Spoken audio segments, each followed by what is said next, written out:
Hey everybody, it's me, Breen. Now, I know normally we sit down and we play games and we have a few laughs, but occasionally we get a game that is so bad that when we play through it, we know we can't show it to you guys. And this is one of those games. Jim Power, The Lost Dimension in 3D for the Super Nintendo.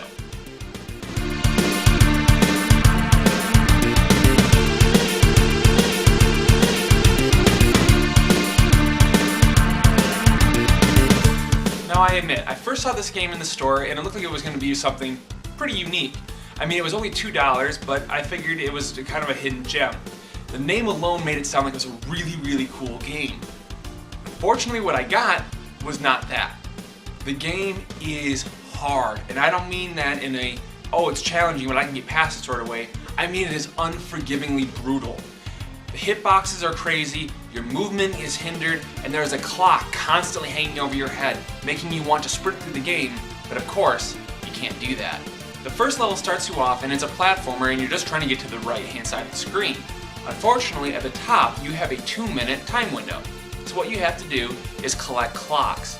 Now every so often you're going to run into a clock, but they're kind of spread out few and far between, and you're usually somewhat pushing it by the time that you see your first clock. Now, the problem with that is that you're constantly having enemies put in your way, which should be fine, you can just shoot them, right?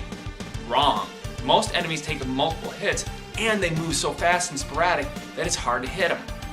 A lot of the enemies kind of pop up on the right-hand side of your screen as well. They kind of pop up and just run right at you.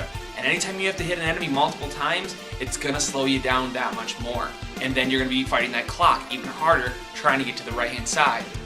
On top of that, the platform movements are very sporadic and quick, so your timing in your jumps has to be just that much more perfect.